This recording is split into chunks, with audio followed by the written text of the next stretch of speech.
This podcast is brought to you by the School of Advanced Study, University of London.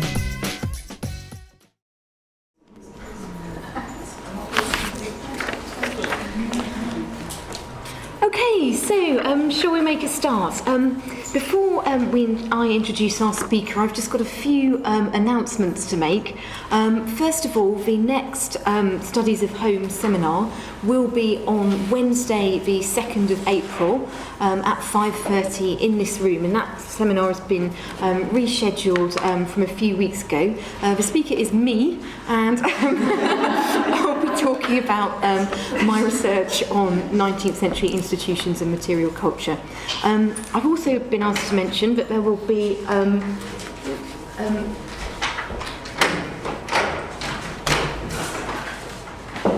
I've also been asked to mention that there will be a one-day conference organised by the Centre for Studies of Home on homework, connections, transitions and the wider world. And this will take place on Tuesday the 24th of June at the Jeffrey. The call for papers is open at the moment. I think this is up on the Centre website, and the deadline is in mid-April, so please do get your paper proposals in for that.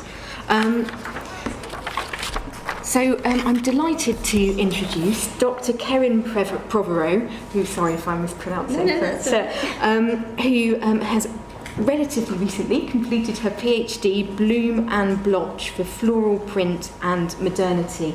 And that was at Kingston in the Modern Interiors Research Centre.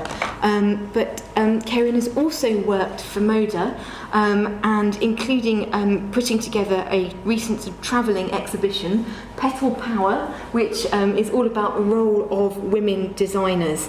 And you can find out more about it on the web, but it's moving around at the moment, and I understand it's in Guildford. No, it's in Chepstow. Oh, sorry. Chepstow. Okay, so Chepstow. So if anyone's anywhere near Chepstow, please do have a look at it. But will it be going to other locations after that? It's been to Exeter, and I think it probably will be going to some other locations. It's not anywhere at the moment. Oh, is it? We'll be going. Okay. Okay. So yes. So look out for that.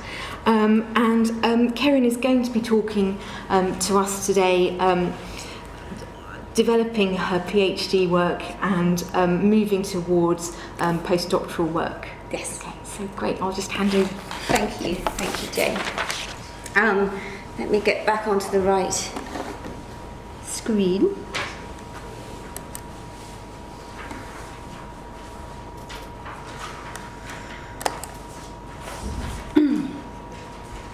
Okay.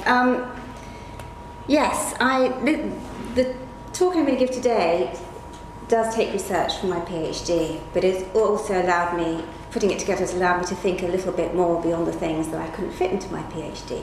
So it does represent an extension of that research as well. I am going to read it, but I'll try and make it not boring. So please bear with me. It is being recorded, so there's not too many quotes that I'll read out off the screen, because I know that's very irritating, but there is one that I'll read just so that it's on the recording as well. Yes, and then I'm happy to take any questions that you might have at the end. So, the paper I'm giving today focuses on the drive towards the rationalisation of domestic decoration and furnishing for everyday English homes in the 1920s. By rationalisation, I mean the simplification of furnishing schemes through the use of plainer, undecorated surfaces, but also the rationalisation defined by the promotion of restraint when choosing the style of furnishing to be used in the new, smaller rooms associated with new housing. My approach comes from my interest in the production and consumption of everyday mass-produced floral chintzes in the 1920s. As part of my PhD research, I looked at archive sources to find out where this type of popular, sometimes nostalgic and always decorative style of soft furnishing fitted, if anywhere, in the rationalising rhetoric of 1920s modernisation. This is an example of the type of floral design I was seeking to place. It comes from the Silver Studio collections at Moda, and it's a fairly typical piece of everyday decorative design of the period. It was designed by Winifred Mould, who was a staff designer at the Silver Studio in London, and I know that she designed it in 1925, the same year as the Paris Art Deco exhibition, which has become a landmark event of sort of stylistic innovation in the 1920s. Its colouring clearly responds to the fashion for bright Orientalism in the 20s, yet its Oriental landscape, butterfly and cherry blossom subject matter stem from earlier textile design traditions. I would say that it's recognisable as the type of floral pattern that's associated with bedroom furnishing of a conventional interwar suburban interior in England. It's floral, it's conservative in that its stylistic references look backwards rather than forwards, it's feminine and it's pretty. Similar fabrics appear in the editorial of the House and Home magazines, which targeted a lower middle class, largely female audience. Home and Garden and Idle Home were new publications of the 20s, and these types of publications have proved important sources in understanding the idealised images which inform the history of everyday interwar interiors.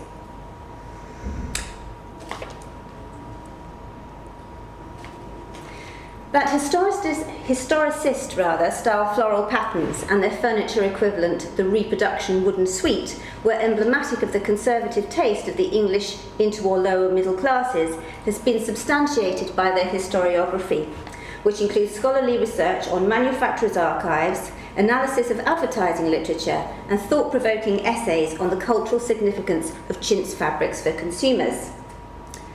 This paper's contribution to this work is to look at a particular type of advice writing so as to further understand the context of production, promotion and consumption of everyday floral furnishing fabrics in the decade after the First World War. So I am just looking at the 20s and specifically not looking at the 1930s. The advice writing I'll discuss was produced by two commentators who were significant figures in Britain's key design reform organisation, and I'll introduce them as I go along. My methodology was to look at how so-called leaders of taste, those at the forefront of domestic modernisation, viewed and discussed non-modernist floral fabrics. So in this effect, this paper takes a top-down look at a bottom-up product. It does so not only to enrich understanding of chintz's significance and cultural agency in the 1920s, but also to add to the literature which follows on from Christopher Reed's work, seeking to chart the domestic undercurrents which informed early 20th century English modernism. Grace Lees Maffei has noted, and this is just a bit of a quote here, that advice literature is an important source for understanding how ideal models of the consumption of designed goods within the home were mediated to a reading or viewing public. End quote. She's also highlighted that there is a caution felt by academics about the methodological limitations of advice literature as reliable testimony of how life was actually lived. There's also the need to be mindful of the authority of the authorship of that literature and the distance between prescription and practice. So really just thinking about where advice literature fits in terms of things that are ideal and things that are actually real. The images which illustrate this paper comprise a mixture of archive examples of machine printed patterned fabrics and designs, so the actual objects that made me want to do the research in the first place, illustrations of ideal interiors from a series of advice books released between 1921 and 1927, and photographs of an actual interior in Holland Park, London. As the latter was the home of one of the advice writers, who, as we shall see, was a confirmed idealist, none of the illustrations can really be argued to represent real or everyday interiors, though obviously the latter did represent everyday reality to the person who lived there. Therefore, and this is the last proviso before I get to the content of the paper, the focal point of this paper really is the advice writing itself and the study of a particular ideology at a particular moment, including, as I shall argue, the ideal of empowering a lay audience through a combination of both recognition and education. I'm just going back to this slide just very quickly because, in a way, it's from the Book of the Home, the 1927 edition of the Book of the Home. And some of you may know that the Book of the Home was a continually updated volume published by the Daily Mail publisher Harmsworth. It was aimed at a lower middle class audience, and this illustration of a floral blind, with it's a sort of flat floral blind with it acts as a decorative counterbalance to the plain walls and the other furnishings. And I'm sort of starting with it because it really represents an achievement of a sort of final point, a conclusion of all the work that was trying to be done earlier on in the 20s, when the first writer that I want to talk about released his first book.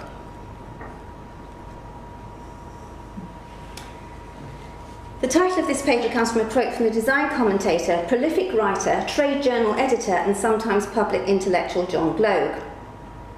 In his 1922 book on modern furnishing, he wrote, and this is the one I'm going to read out, "We are learning the value of restraint and the horror of competition in ornament within a small space. The whitewashed wall with one picture well set upon it gives a sense of repose and content, but a wall treated with a Morris paper, dear to the hearts of our parents, with 6 or 7 watercolours displayed upon its tortured surface, only suggests the confusion of 2 films thrown on the screen at the same time." Gloag wrote 4 domestic interior advice books between 1921 and 1924. Simple Schemes was a follow-up to Simple Furnishing Arrangement, which he wrote with his wife, and the use of the word simple in both titles establishes Gloag as a progressive modernising force. In 1898, Gleason White's booklet, A Note on Simplicity of Design in Furniture, had championed the hygienic virtues of Heel & Sons furniture, and White's book sirened the rejection of the elaborate embellishment of wooden furniture intended for the bedroom. Increasingly, in the first decade of the 20th century, the term simple became politicised in design terms, politicised with a small p, becoming shorthand for the type of interior which visually and socially championed a peculiarly urban aesthetic of handcraft ideals and a more visually restrained aesthetic.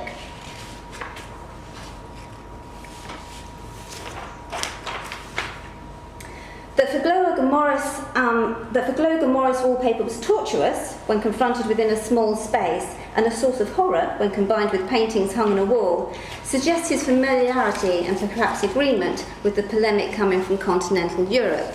I'm thinking of Adolf Loos's Ornament of Crime of 1908. And also perhaps, in conservative strain, a wish to perpetuate the negative rhetoric against bourgeois materialism and domestic clutter, which had been common to the writings of a number of predominantly male design commentators, notably Charles Eastlake and Louis F. Day, since the mid-19th century. Yet Gloag's nod of recognition to the reposeful and moral superiority of the simple whitewashed wall is very confusing in the context of the ideal interiors which are actually illustrated in Simple Schemes for Decoration.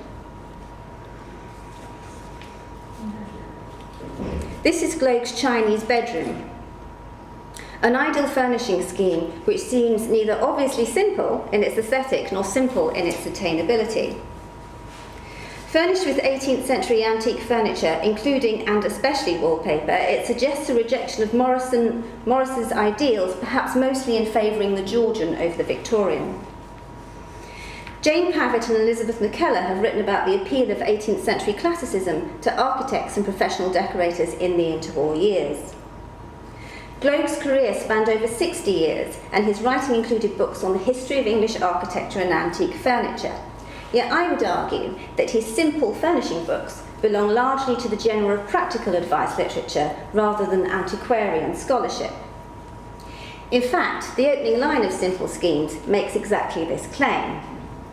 The first line of the book says, decoration may be divided into 2 classes, period decoration which is founded on historic style, and general domestic decoration which is concerned with the problem of making everyday surroundings pleasant and attractive. It is with the latter section that this book is chiefly concerned. So this is an image that Gloag has given us for some practical everyday interior decoration. An understanding of Gloag's broader professional standing is helpful in considering his position on offering expert advice on practical interior furnishing. Gloag was, after all, a commercial man, born in 1896 and a key figure in the Design and Industries Association. I'm going to call them the DIA from now on because it's quicker. He joined in 1924 and became their chairman in 1929. Paul Greenhalgh has described Gloag as a modernist revisionist because in the interwar period he wrote on modern interior decoration and the economic and aesthetic necessities of modern industrialisation in trade and popular publications. Elizabeth Darling has also noted that Gloag was a prolific and interesting figure whose involvement with the DIA marked his commitment to the modernisation of England's domestic industries. His involvement with the association began whilst he was a writer for the Cabinet Maker and Complete House Furnisher, a publication for which he would later become its editor. Like other key figures in the DIA, and I'm thinking of Frank Pick here particularly, he embraced new techniques in marketing and selling, yet he recognised that there was an artistic and commercial value in evoking a sense of Englishness defined by an allegiance to tradition. So in his Chinese bedroom, Gloag doesn't break his own rules. There are no paintings to interrupt the pattern on the Chinese wallpaper, and the plain counterpane ceiling and floor provide expanses of visual calm which frame rather than contend with the extreme animation of the contained areas of Chinese pattern. In his quote about Morris, Gloag is clearly critical of Victorian arrangement, particularly pattern on walls, and of outdated taste, but most of all he is critical of what he sees as poor juxtapositions. And this, I think, is a key point in thinking about Gloag's particular approach to everyday design advice. His advice writing is undeniably didactic in that he clearly gives examples of furnishing scenarios to avoid. Yet other illustrations in Simple Schemes show that for him, historicism and ornamentation were not necessarily problematic in themselves, but that, instead, how elements visually related to each other was the significant point. His books provide information on colours which coordinate and provide problem-solving tips on the necessary elements to make a room function. But he doesn't name products, and instead of endeavouring to teach, instead he endeavours to teach his readers how to understand a language of design. So how to sort of learn the rules so that they can apply them themselves. The idea of modernity of arrangement as opposed to modernity of product is interesting in two respects. Firstly, because it effectively privileges the practice of what we could call interior design over the significance of individual product innovation, and secondly, because it accommodates a degree of latitude which allows for a democracy of interpretation. Usefully, an extension of this, it also preserves Gloag's view from having to explicitly dismiss particular furnishing or styles. In promoting an approach which could accommodate a family heirloom, no matter how old or outdated, Gloag here seems to me to make respectful nod to the importance of freedom, of personal choice, a characteristic of traditional middle-class homemaking. The Chinese bedroom is the most flamboyant and unattainable interior pictured in Simple Schemes, and other interiors featured are less ornamental, always planed walled, but still exhibit an inclination for the neo-regency or Jacobean as a rejection of Victorianism. This is an image from a book co-authored by Gloag with the architect Leslie Mansfield. It's called The House We Ought to Live In, and it was published in 1923. This double bedroom with a hanging recess and fitted cupboards uses a combination of plain walls and patterned surfaces with fitted furniture, and recesses whose contents are hidden with curtains.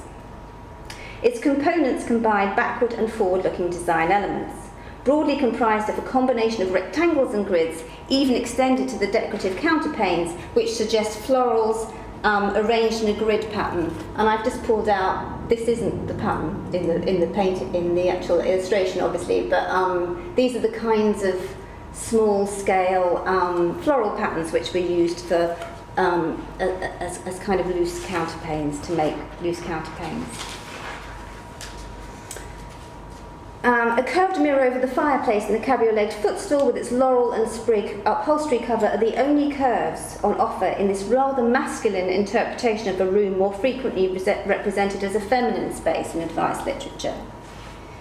Many of the rooms in the house we ought to live in are rather masculine, but they are interesting because they provide illustration of a model of ideal living which is both socially aspirational, this is a very large room, and which makes careful juxtaposition of contained areas of pattern and plain, modern and antique furnishing.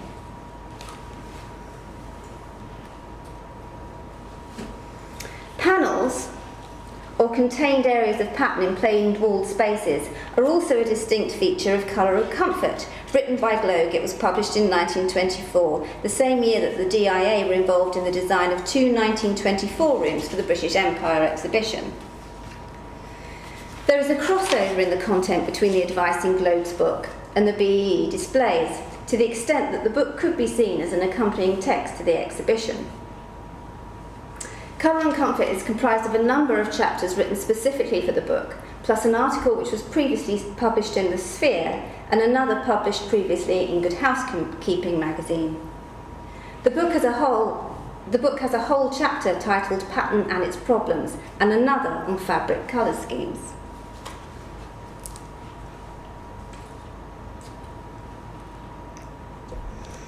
In Pattern and Its Problems, Gloag discusses mirror sconces and decorative pottery as colour accents which punctuate space to provide a balance of colour.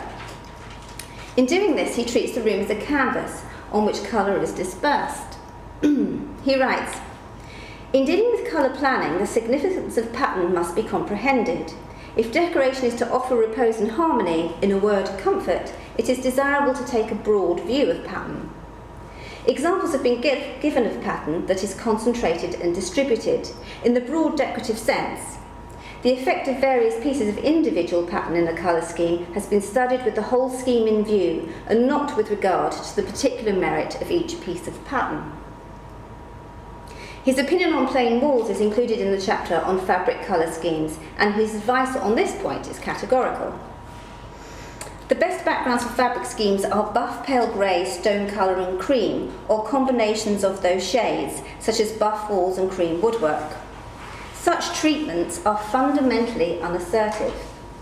They are not formed by dull or drab or merely weak colourings, but they possess an adaptable character. The background for fabric colour schemes must invariably be plain. Even a self-coloured pattern on a wallpaper may limit the possibilities of introducing pattern in the fabrics. I'm going to stick with that one as well. In both simple schemes and Colour and Comfort, there is in places a disparity between the advice given in words and that illustrated in accompanying images. In Colour and Comfort, several illustrations are aspirational interiors, particularly hallways of country houses, which seem incongruous to the practical advice which he suggests. In other instances, the images represent clear use of decorative conventions which are dealt with only ambiguously in the text. For example, Gloag writes, "The beflowered materials that gained popularity during the period of cottagey decoration that marked certain years of the present century are too crude. In rebellion against their posies and sentimental flower beds, fabric designers adopted stripes, spots, checks and bands and managed to produce some exceptionally pleasing and decorative ideas in the process." End of the quote there. It is true that there are no images of curtains with patterns which could be described as excessively cottagey in Gloag's book, but there are very few images of spots, checks and stripes either. The fabric styles which are illustrated are largely fashionable, relatively large-scaled florals as here in this image, and it is interesting to hypothesise whether this disparity between text and image is evidence of what has been described, again by Grace Lees Maffei, as advice literature which tells us about the dominant classes, that tells us less about the dominant classes and more about the aspirations of the lower classes. Grace has argued that in design history, advice can be used to chart ideals as a corrective to existing chronologies of taste. Domestic design advice has an aspirational readership, and by consulting ephemeral sources aimed at a mass amateur audience and centred on popular taste, it lags behind that of the avant-garde and design profession. Considered in this way, analysis of advice literature can reveal a bottom-up corrective to dominant top-down accounts, for example, the rhetoric of modernism. So I think, I'm not really going to talk about Gloag anymore. These are the books that I wanted to show you, but there is a clear discrepancy between the strict rules that he prescribes in the text and the very decorative illustrations that accompany it, which are clearly more like the things that you might see in a trade magazine rather than an advice manual. And I guess that could be a case of illustration. So the nature of the person doing the illustrations obviously had some autonomy in doing the illustrations. He probably wasn't reading the text as he did the illustrations. But I still think the general impression that it gives of how to furnish your house is quite interesting when the text says spots and stripes, and yet perhaps this kind of imagery, certainly more bucolic, certainly more romantic, perhaps more appealing.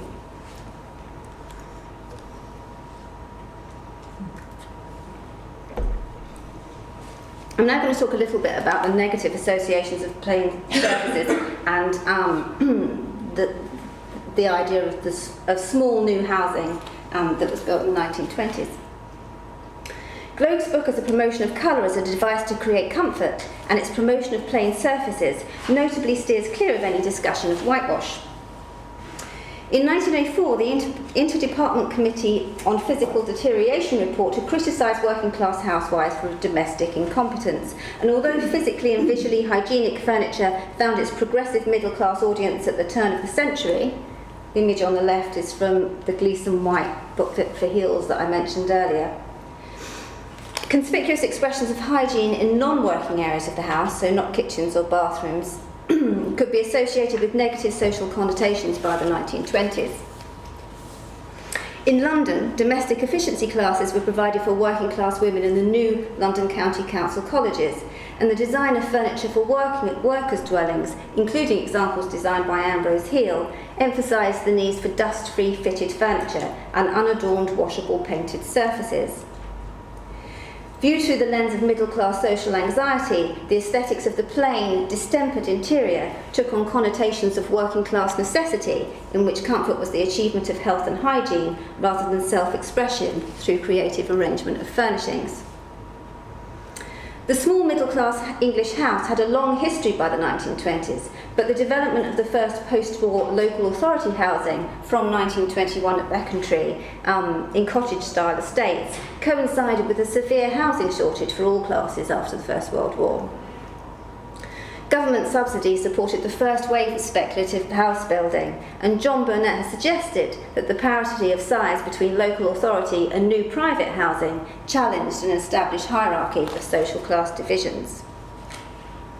The image on the left, right, is it's from a Peabody housing estate which was updated in the 1920s, and these are the modernising features that were putting the fitted furniture put into an earlier tenement block in the 1920s. Anxieties associated with the loss of status caused by increasing lower middle class or even skilled working class ownership is articulated in Shirley Wainwright's article The Decoration and Furnishing of Small Rooms, which appeared in the Studio Yearbook of Decorative Art in 1920. Wainwright was a writer and furniture designer working in the arts and crafts tradition, and his article shows the difficulty of promoting the characteristics of affordability and exclusivity to a conservative audience whose aspirational hopes and class identity could perhaps be most clearly expressed through their home furnishings. Wainwright's tone sets a class agenda almost immediately, in that he states that his article is intended for, and I quote, the information of homeowners as opposed to home renters, of the professional and business classes who are seeking to adapt for motives of economy and for greater ease and convenience of running a small establishment under existing conditions to occupy small houses. So I think that probably means middle class families who cannot afford or cannot find domestic servants. Preempting unfavourable comparisons, Wainwright distanced his interiors from those associated with the government's controversial housing initiatives by specifically stating that those were considered primarily in relation to the needs of the working classes. Yes, as these images show, a notable feature of his interiors is they combine fitted and painted furniture, and that the patterned elements are mostly restricted to printed textiles. Needlework-style patterns, similar to the example shown here, are used practically to screen curtained recesses for storage and decoratively as a soft surface foil to wooden cottage furniture. In many respects, these are the same furnishing conventions used to inform the interiors of local authority cottage estates. In the top right-hand corner is a page from the article which gives instructions on how to convert your wardrobe, your ornamental wardrobe, into a modern wardrobe by sawing bits off and sticking bits on, which seems like a particularly sort of pooterish kind of thing to put in an article in the studio. So it's a really interesting article that sort of is constantly anxious about making class distinctions in certain types of furnishing. I wasn't convinced it would work from his instructions.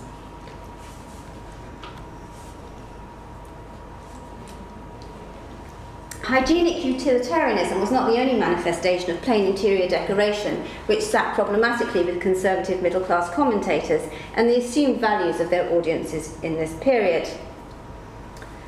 The decorative innovations of the Paris 1925 exhibition were reported wildly in the British popular press.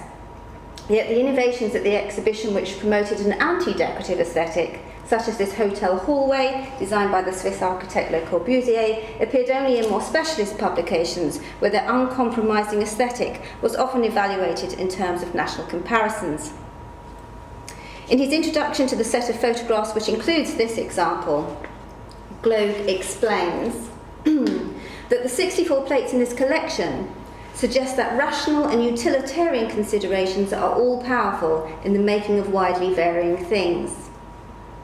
To British eyes, many of these French applications of the law of national conception may seem too strange to be altogether acceptable. But if we compare the designs of this collection with the work illustrated in the yearbooks of the DIA, then we see that the difference in the solutions arrived at are national and largely superficial. As early as 1920, commentary appeared in the furnishing trade press which rejected plain interiors, which featured rectilinear furniture not simply in terms of its pragmatics or its aesthetics, but for their apparent affront to the psychological underpinning of national domestic character. J.K. Sadler's article, The Cubist Idea in Furniture, offers a bombastic, ultra-conservative dismissal of what he perceives as the judgmental intellectualism and joyless austerity of continental modernism. However, his article is perhaps more interesting in that it provides a lexicon of word and feeling circulating around understandings of the everyday British home. Sadler advocated 18th century furniture because it was comfortable, companionable and intuitive. He compares the humanising and expressive Georgian curve to the structural rectitude of the cube, and in doing so he distills human feeling into a discussion of formal elements and arrangements. No cubes in nature is offered as his phenomenological basis to his treatise on why Georgian curves and surfaces represent a triumph of universal grace and freedom over the tyranny of cubism's persistent angularity. An equally conservative but perhaps more empathetic voice is heard in a 1920 article in the Queen magazine, which adds the words harmony and cheerfulness to the lexicon. Perhaps most interestingly, those two terms are defined by the writer as having a peculiarly modern impetus. She writes, actually I'm saying she, I don't know it is a she, it's an anonymous author in the Queen, but I'm presuming it's a she. She writes, "The fact that houses are to be built or are being built here, there and everywhere in a new style that is likely to savour more of the light and airy than the solid raises several questions, amongst them that of furniture. Now, tastes may differ regarding styles, but most people concur in the belief that a house and furniture should be in harmony.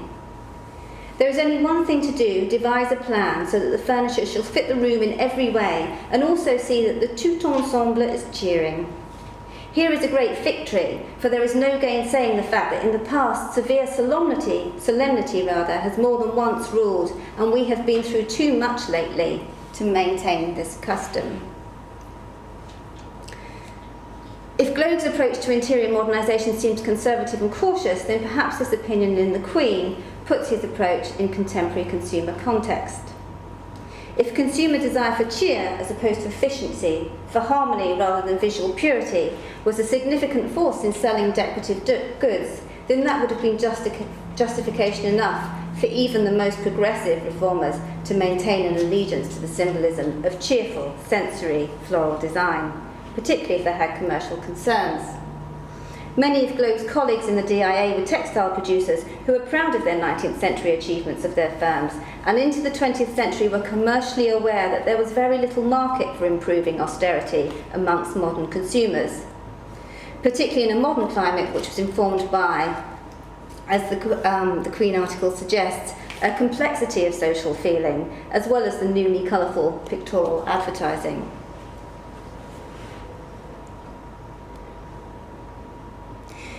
There is little to distinguish the difference between the paintings and the fabrics in Sadler's representation of a cubist interior, in which the illustrator seems to have transposed cuboid features onto a conventional dining room suite. But Sadler concedes that the coloured surfaces of both, so paintings and fabrics, provide a sensuous dimension to an otherwise unemotional scheme. I don't think it is an unemotional scheme, but the Furnishing Trade Organiser, in which this is published, was a new publication in 1920. It was a trade magazine which marked its difference from its competitors by its use of colour in advertising.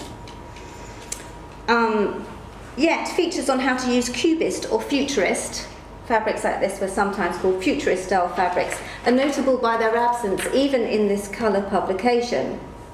Even the studio, which defined itself by its decorative art credentials, offers very little insight at this early date into the use of abstract paintings in everyday interior furnishings.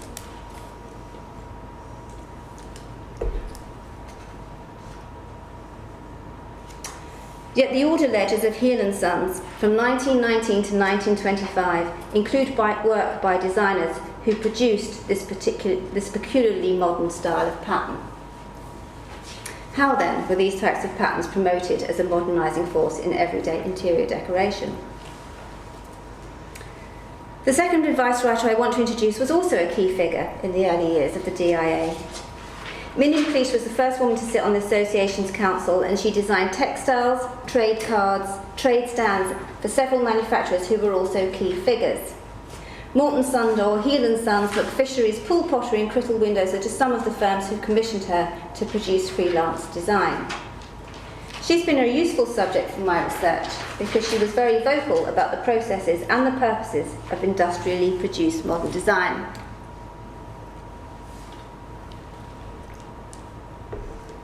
Born in 1876, McLeish was an earlier generation than Globe.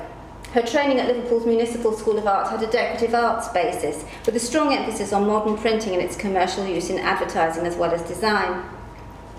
She was a pupil of Frederick Burridge in Liverpool before he took over as the principal of the Central School of Crafts in London. The only actual books written by McLeish came out in the 40s, but I qualify her as an advice writer because she wrote a number of articles for the furnishing trade press in the 1920s, and her influence crossed the divide between trade and everyday consumers in the exhibitions she organised and the talks she gave in regional department stores. Examples of her designs for William Foxton, such as this one, survive in museum collections, many as teaching examples collated by the Board of Trade in the 1920s as examples of good design. They illustrate an eclecticism which borrows freely from across a variety of avant-garde European experiments. Stella Tilliard has noted that before the First World War, Fauvism, Futurism, Russian and German abstraction, French post-impressionism and even Vorticism were all contenders for influence on British art and design. McLeish experimented with all of these styles, perhaps not indiscriminately, but apparently unburdened by their attendant social and political manifestos. Common to all her work, however, was modern stylisation, even if this meant producing traditional types of pattern, but in modern interpretation. Writing in the DIA Journal in 1919, she criticised producers for commissioning some Chinese thing to pander to consumer demand, but those who commissioned her work also did so with an eye to commercial pragmatism. All of her designs, no matter how abstracted or experimental, were essentially floral, including her contributions to the British displays at the Paris 1925 exhibition. Her designs for posters and advertising material, this is a trade card from Morton Sunder, were always pictorial, illustrative, and sometimes very sentimental in subject matter. McLeish therefore produced commercial design at the modern end of a spectrum of styles for manufacturers whose commercial interests demanded that a language of design integrity could be found to accommodate both conservative and progressive tastes.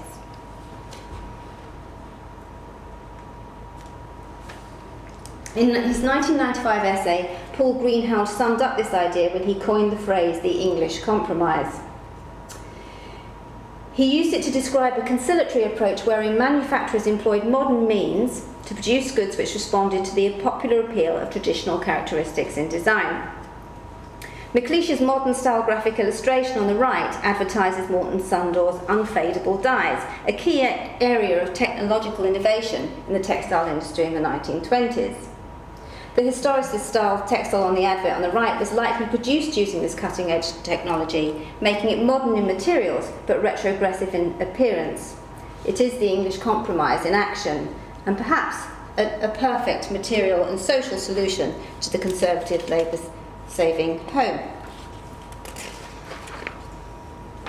The last few slides I want to show, hope I'm doing okay for time, are a rare group of photographs of McLeish's designs.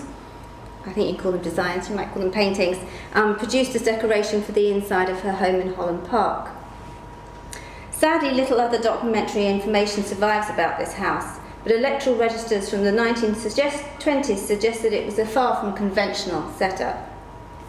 Owned by a wealthy benefactor, McLeish was just one of a number of artists, musicians and craft workers who lived there after 1919.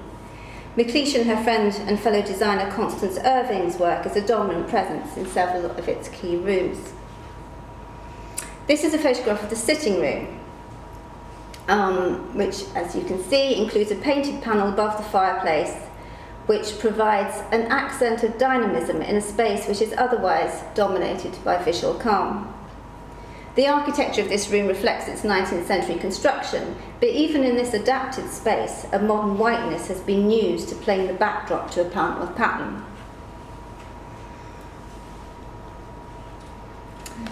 Other rooms show even more overtly decorative work. This is the decoration in the dining room, and there are similar painted panels in a space described as the music room. But beyond the captions described by McLeish, there is no written testimony to help understand the motivation behind this artwork, or the way they are furnished in the areas outside the photo frame. I've stood outside this house wondering, it's still there, wondering if it's still underneath all the paint work. If they've stripped out the panelling, then perhaps not, but if they have conserved it, maybe it is. Because McLeish also used the spaces in the house as a studio, it's possible to make an observation on the difference between the interiors McLeish designed for public rather than private spaces. The scheme for a cafe on the left appears to be a collaborative effort. Elsie McNaught was also a resident of the house, and she was a poster designer for London Transport Board, in London Passenger Transport Board in the 1920s. The stylistic evidence of the Paris 1925 exhibition is clearly evident here in this idiomatic mishmash of primitivism and fragmented planes. Whereas the image on the right is also a cafe, but it offers a more subtle response to layered pattern. On the photograph, McLeish describes it as the basement kitchen of 32 Holland Park, decorated to be used as a cafe. Its deliberate juxtaposition of painting and discordantly painted walls makes it a space reminiscent of the interiors created by Roger Fry's Omega workshops, about which Christopher Reid has written that in that pre-war moment, the visual discord created by Omega's willful layering and juxtaposition of pattern was a deliberate expression of incongruity of form combined with incongruity of context. Reid argues then that Omega intended to undermine the conventions of middle-class domestic traditions and to bring the application of modernist aesthetics to the stuff of everyday life. But the evidence of 32 Holland Park is that McLeish used pattern against pattern only in her interiors for public spaces. Her writing on design was never socially polemic, but rather more persuasive, and intended to educate her audience of manufacturers and retailers of the necessity of embracing a language of design which she felt reflected the conditions of modern life. Writing in the cabinet maker and complete house furniture in 1920, McLeish makes valiant attempt to articulate modern form to a lay audience, but although her approach was pragmatic, her article falls shy of explicit examples or instructions. Instead, she writes rather meanderingly of working principles and aesthetic perceptions, at one point evoking the resonance of the factory machine as an example of true modern expression. Attempting to articulate similar feeling about more humble household things, she emphasised that pattern and furnishing should be judged by its intrinsic qualities rather than its cultural associations. McLeish repeatedly derided, in her writing, the copying of antique models, and instead encouraged her audience to see the everyday with new eyes and to make judgments of the form of everyday things in relation to, and this is a quote from the article, all the fullness, depth, pitch, subtlety, and living quality of which life is capable.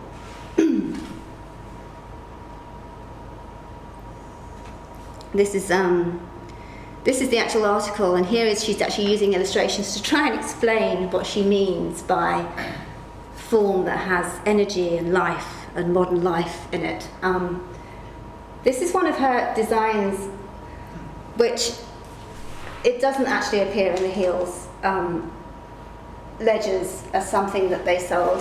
William Foxton also did export fabrics, and this is such a wild design that I can't imagine at all where it would have been used in any kind of interior that fitted in with any kind of interior decoration I've seen for the 1920s in any kind of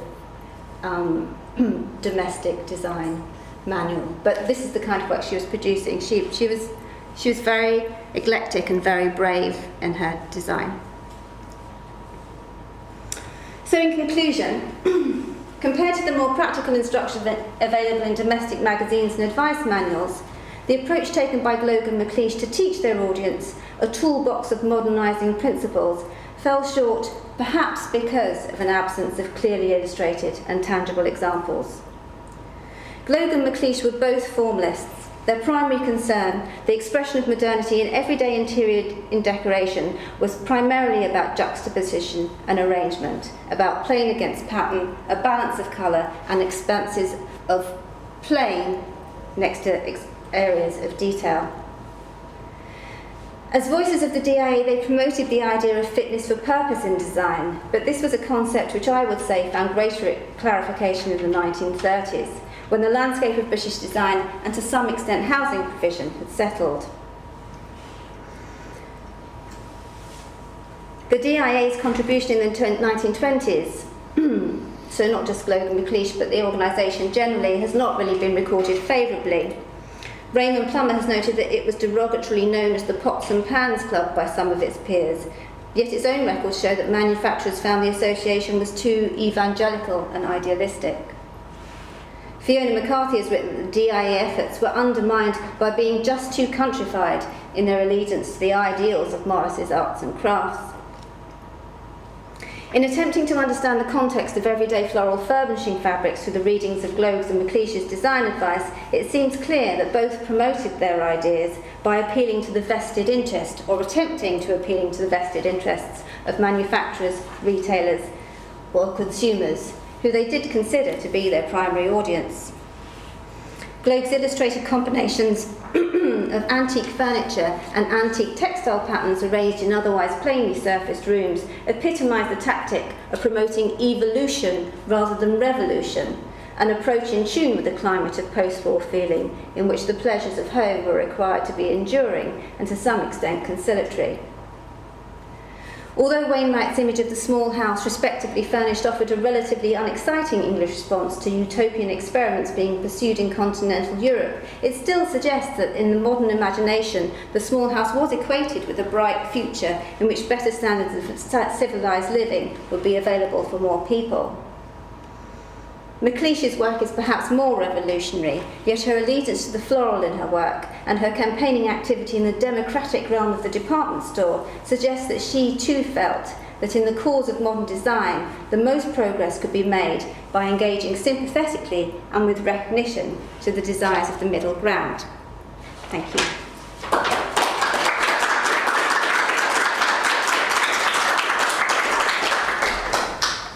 Thank you very much, Keren. Before I start the questions, I'd just like to remind everyone that the seminar book should be circulating. So if you haven't signed it, please do sign it before you go. Perhaps I could start off the questions, Keren. I was just wondering if it was possible to say a bit more about gender, because you sort of referred to it a couple of times during the paper, and I wondered, do the two writers that you focused on have a slightly different perspective because of that? And is, I think you mentioned that Glow can be put in the tradition of writers like Eastlake, who were sort of traditionally quite critical of feminine clutter. So I was wondering, are there any 1920s equivalents of people like Jane Ellen Panton, who would have positioned themselves as against someone like Eastlake perhaps, or would have seen themselves as perhaps defenders of feminine territory in the home? So I just wondered if that played out at all in what you've been looking at. I think, I mean, looking at in my PhD, I did look at gender quite a bit, and one of the questions I asked was whether women got to do certain types of work because they were assumed to have an understanding of it because they were women. Yeah. So I think that in terms of design advice, the introduction to the 1927 Book of the Home is written by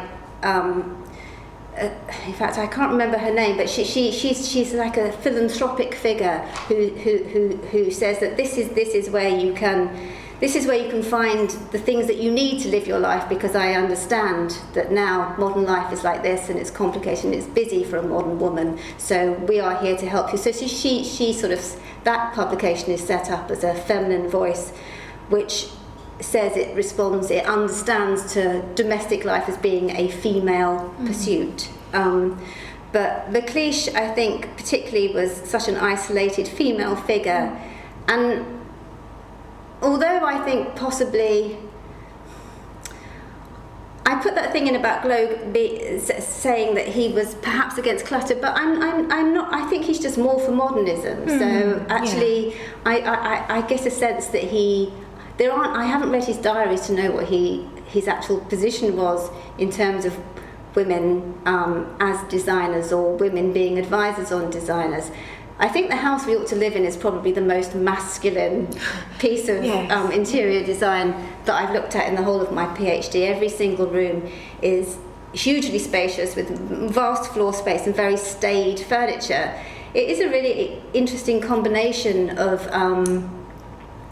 just that period of time, really, the idea of an ideal masculine house, written by someone who also writes advice literature supposedly aimed at women. So, sorry, I'm rambling a little bit, but McLeish deliberately did not set herself up as being a feminine opinion. She just wanted to be taken seriously as an equal on an extremely male-dominated committee at the DIA. Yeah, so that's very interesting. Yeah, and so quite a contrast to a lot of sort of female advice literature writers from slightly earlier who were deliberately sort of drawing on domesticity to position themselves. Actually, one thing I really liked about looking at consecutive issues of the Book of the Home is jobs for women changing. So sort of like things that it was acceptable to do to earn money. So I looked at Winifred Mould, who I showed her design at the beginning. She first went to learn to be a designer in 1912. So I looked at the Book of the Home in 1912 to see whether designer was listed as a profession that was suitable for women in 1912, and actually no profession outside the home was listed as suitable for women in 1912.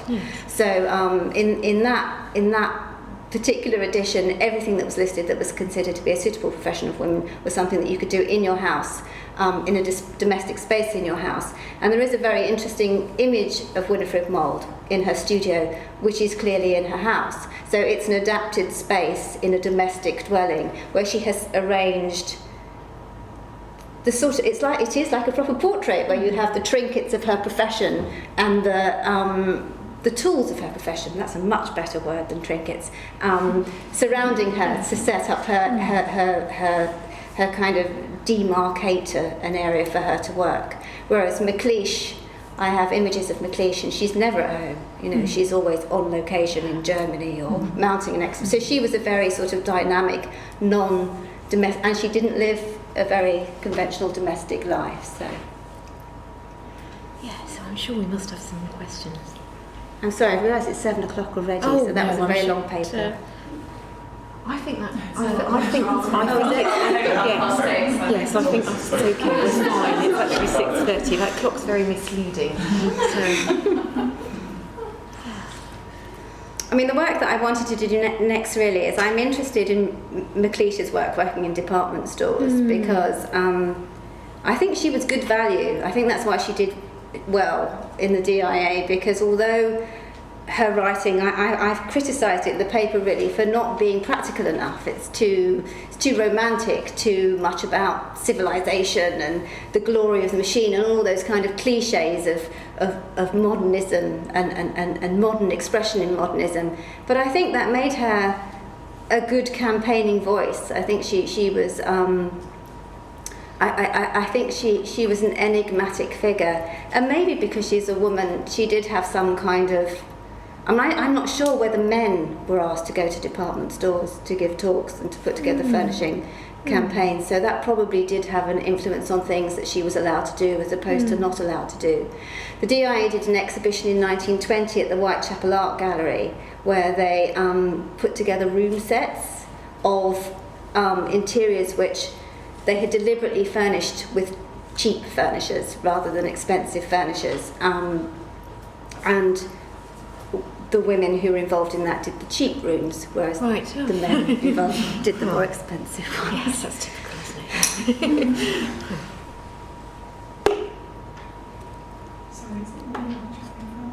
Oh, sorry, I was looking at you, but Victor, have you got a question too? Okay. Well, I've enjoyed your talk. I just had a comment and then a question. I was very interested in the image of the supposed Chinese bedroom. Yes. In Globe's book, and the idea that he was introducing this kind of, I think you said supposedly authentic furniture and wallpaper as well. I mean, I can't really believe that it was authentic Chinese wallpaper, and I just wondered whether he had any connections, you know, whether he admitted to them or not with the antiques trade that was enabling him to introduce these, you know, these elements. I know you said that was an exceptional image, but it is interesting that he's bringing in this idea of this Chinese bedroom, an idea of the sort of country house associations in the 18th century with Chinese wallpapering with feminine excess and so on within a publication which largely seemed to me about, you know, you mentioned the use of sort of neo-regency and restraint and so on. Yes, I don't think he does describe it as being. I think he does. He describes it as he does describe it as a suggestion for a scheme. So it's just a very confusing image with regard to everything else that he says in the book. And I don't. Does he have any connection with the antique trade? Possibly. I mean, as a writer for the Cabinet Maker and Complete House Furnisher, that was a more conservative publication than the Furnishing Trade Organiser. So, with a longer history as well. So it's possible that his family background was. He certainly was very not. I mean, most of his books, he wrote about 60 books. He wrote a lot of books, and most of them are about pre-1830s. English design. So it's part of the rediscovery of that period in scholarship.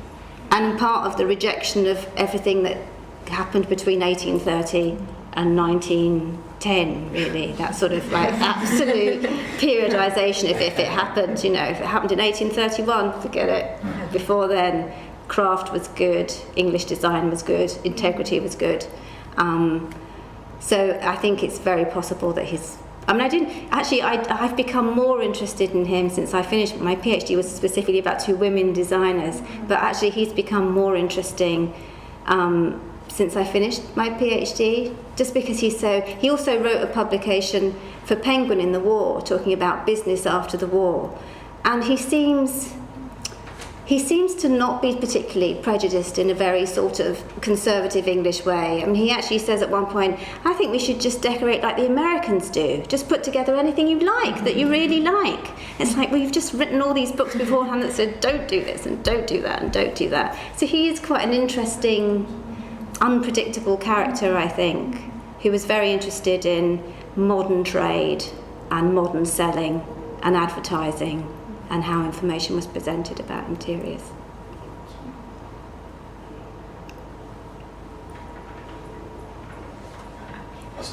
Just actually, you mentioned Englishness, and the other sort of there's always kept coming to mind: Englishness, Bolshevism, the labour movement, feminism, and home ownership, and how, in a sense, a notion of Englishness. A dampening of the labour movement and revolutionary fervour, slowing it down, evolution, not revolution. The role of home ownership in this respect, I mean, are these rental properties that these are technically designed for, or are these properties that are leasehold, or, I mean, what is the status of the houses that these things are supposed to be going into?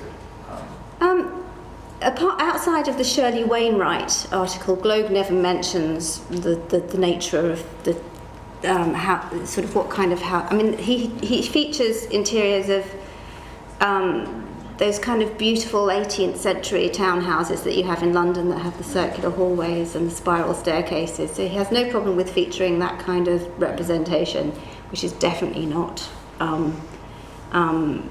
in terms of new housing. I think that the... I guess actually, if it's a lower middle class audience, yes, basically directed to, what are they living in? Are these rental properties? Are these leasehold? Are they freeholds?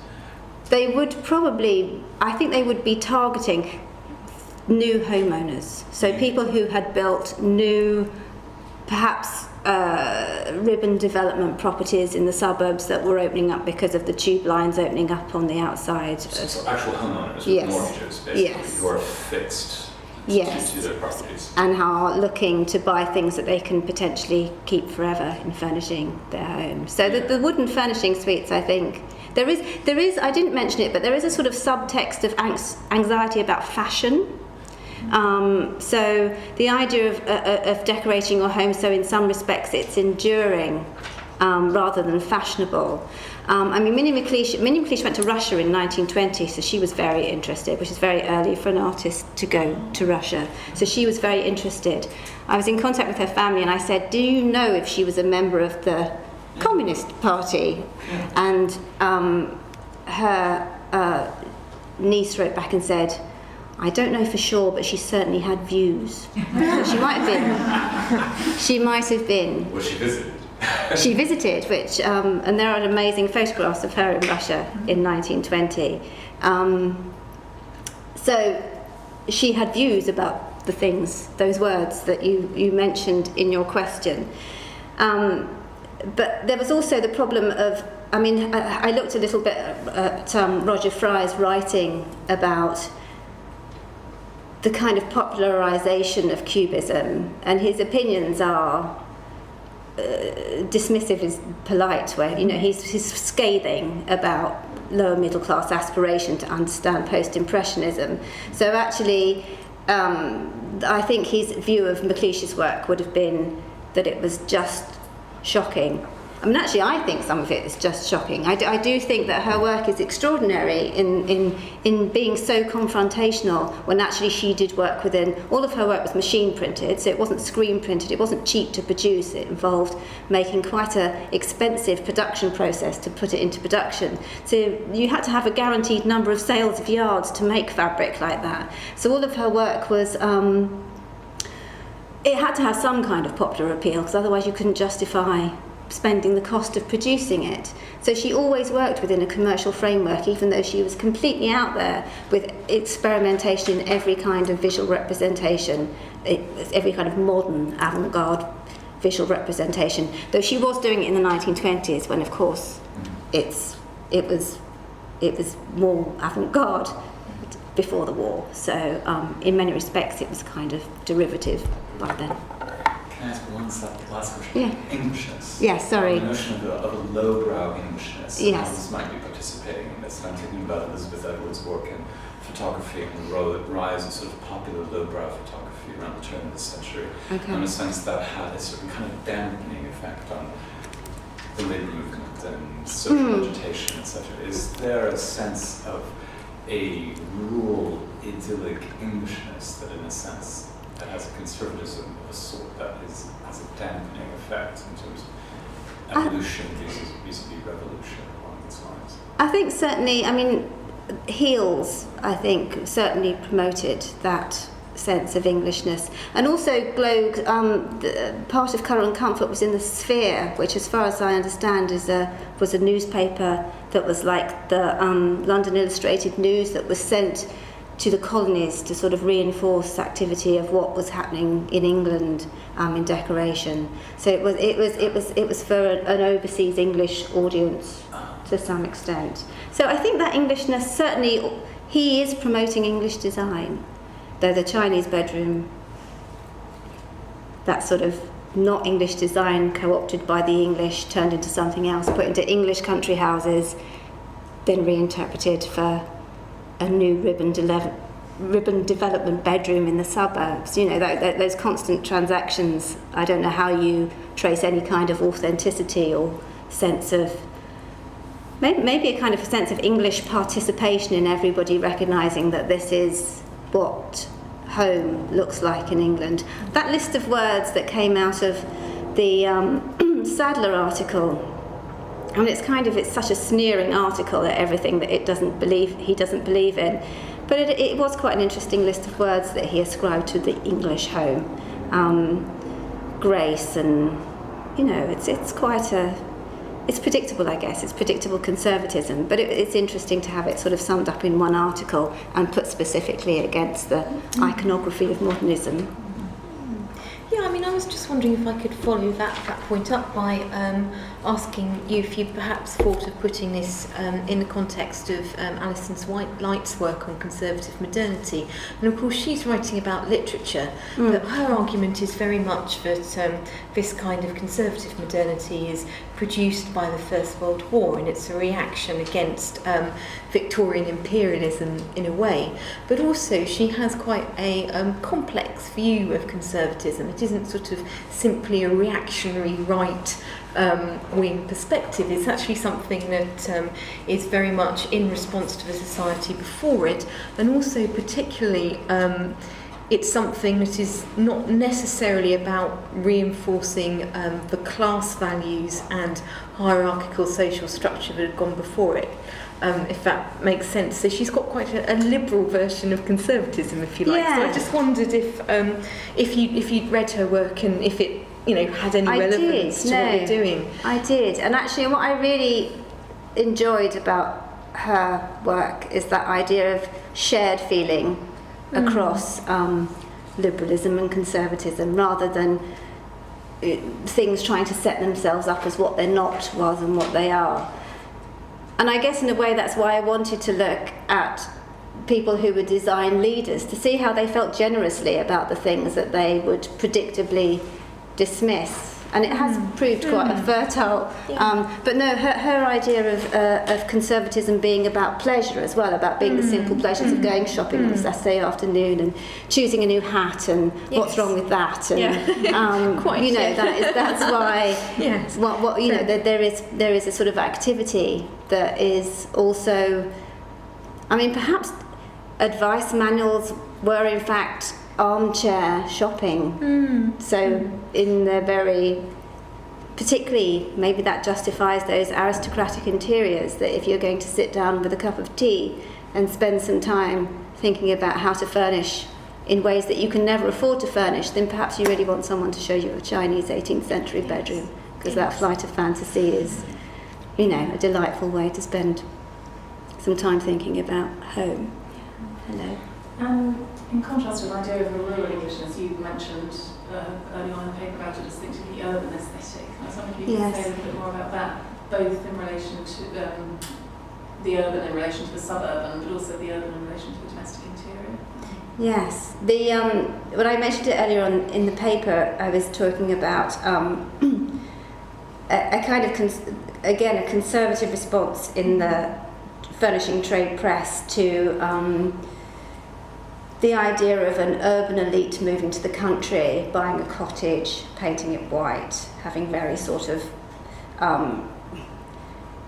abstract paintings in their rural cottage, and just rejecting bourgeois life as a very urban thing to do. So not really being interested in rural life that much at all, but actually just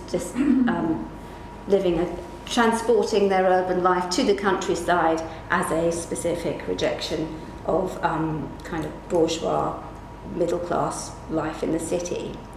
Sorry, what was the second half of your question? I was just thinking about the urban in relation to the suburban. Right, the okay. relation to domestic interior, to what extent it wasn't. I did look so at much of that sort of critique of taking urban to the rural, but I think that something in the cities themselves. I think I looked at Heal's quite a lot, and I mean, Ambrose Heal also was very much about the history of English trade. He was very interested. He wrote several books on trade cards and advertising, so sort of 18th century advertising, I think. So he saw himself as having a heritage of kind of, but an urban heritage, I think.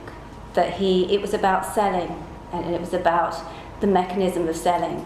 So he was interested in the process of how he was somebody who was a retailer as well as a craft maker, because he was well, you probably know that, he was a craft maker. So he seems a good character, particularly sum up how urban values of selling and merchanting and being an authority from the city, so having urban authority on design could mix very easily with a suburban life, being that part way between the rural and the urban.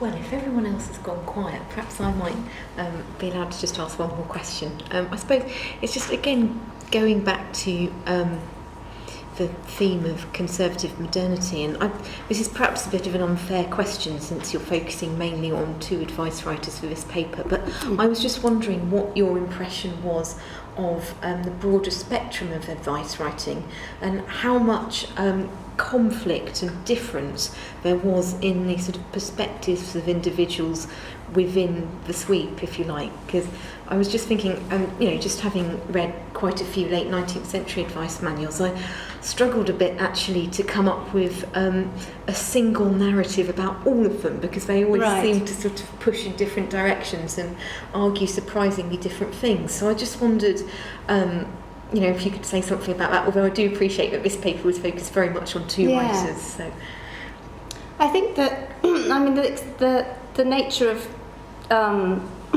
popular magazines, because I was looking at that sort of elite-looking down, for want of a better expression, to what they felt. I mean, the textile industry was very threatened by the First World War. It's lost its supremacy. So there was a real case of industry having to redirect its attention to a domestic market. So there are interesting ways that advice talked about different products according to, there are articles in the furnishing trade press that can justify the most ghastly bits of design on account of the fact that it's well printed. So actually, depending on, if you are a new homeowner, maybe it's patronising in a way, but presuming that you don't know how to tell something is a good piece of work. So there is advice in, perhaps more in the trade magazines. There's quite a lot of discussion in the trade magazines about how you can talk to consumers, depending on how much knowledge they might have. And also whether people who work in shops should have the authority to send a consumer to another part of the shop to buy something to go with what they've bought here, because whether that was appropriate to assume that somebody needed that advice or whether that they were... So sort of how to control consumers. But no, anyway, you asked me about advice. I didn't really read very sort of lowbrow advice. I looked at Home and Garden. I looked at... I looked at literature which referenced country life and then aimed for ideal home. So that's where it was kind of positioned, really. It was bringing the idea of the country estate and turning it into a set of components that could then be used. I mean, I also looked at advertising literature. So I looked at the Story & Co catalogues for the Ideal Home exhibition, where you could buy a complete house worth of furniture. And so you could buy a sort of flat pack of furnishing and pay £200 and have your whole furnished according to the rooms that were furnished there. So I think that the amount of advice that was thought to be appropriate or polite to give depended on sort of slightly patronising assumptions of what was thought that people would know or wouldn't know. But I didn't really look at sort of Mab's Weekly or anything like that to see what kind of advice was in there. I was really looking at people who were talking from inside the furnishing trade or within sort of popular publishing. Yeah, great. So it's a sort of shared voice of experts. Yes, or sort of, yes, or friendly experts or really sort of highbrow experts. Yeah, so any more questions? Just one last question. Sorry, so just something you raised about the idea of an entire set for £200 as you go in. In fact, that people didn't know necessarily how to occupy these spaces and needed to be instructed. And I was just wondering, it's an expansion of the housing stock, made more readily available to an aspiring lower middle class that can aspire to home ownership with new builds, etc. But they don't want to, but in a sense, a certain kind of conservatism to dampen, in a sense, any other sort of aspiration. It's sort of more within that sort of conservative frame of aspiration towards a certain kind of Englishness and a sort of kind of a Tory Englishness, maybe along those lines. But is there a sense of where they're coming from and the sense that they do not know how to live? And then basically, I mean, is there a sense of coming from overcrowded conditions, from more crowded urban conditions, moving on up, so to speak, in terms of moving on up to individual home ownership, then confronted with spaces, all of a sudden they have it what to do, and they have the foggiest. And so, we need a package and we need a rule book in order to make sense of it, and also to control and those sort of aspirations according to their social betters. In that way. There's quite an interesting, Noel Carrington wrote a sort of history of the Design Industries Association in the 1970s, and he looks at their interest in kind of sort of lower class housing, and I mean, Ambrose Hill did design for workers' housing, but I don't know if he ever sold that furniture. I think that was an intellectual idea. I got the impression from reading about him that was an intellectual idea, not really something that he would ever consider having in his shop, but he wanted to know what that might look like, considering. But in the Noel Carrington book, he deliberately points out that the DIA was really well intentioned in terms of democratising design, but actually it never asked any advice from any kind of body that would have any kind of inside information. So their interest was superficial, and I suspect that they probably operated with very little knowledge about the people that they thought that they were designing for. So the idea of where the people who might occupy those spaces came from, I'd like to say that I think they thought about that, but I have not read anything that suggested that they did engage with that, sadly. And another store called Hampton's, I looked at their catalogues in the 1920s, and they were very interesting because they clearly arranged furniture in rooms which were in new built houses. So they had no kind of cornicing or and they also had strangely shaped rooms, so they would arrange reproduction furnishing suites under nooks in corners that you probably would only really get in a new house. It's like it was too blank. A blank space has been clearly drawn upon in their catalogues in quite sort of colourful detail, with a complete furnishing scheme that you could buy in one slot if you wanted. It's hard to imagine that anybody ever did that, but maybe they did actually buy the display at the end of a show, or I know that all the advertising brochures offer a service of furnishing your home, so you can just get somebody from the store to come and furnish your entire home with the products that they stock in their store. But the design industry were very angry that they couldn't get retail to seriously consider getting people to think about their homes in a sort of whole way. So buying individual purchases. Again, if you haven't got very much money, then you probably save up for individual purchases. But the Design Industries Association, and perhaps that idealism I was talking about, was a lack of understanding that people didn't design their interiors. They bought things when they could afford them and as they needed them.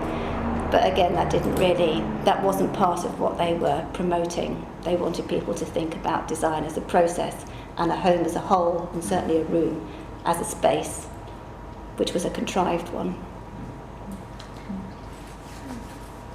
Excellent. Interesting questions, thank you. No, well, thank you very much for such a really fascinating and wonderfully sort of visually rich paper, so thanks so much.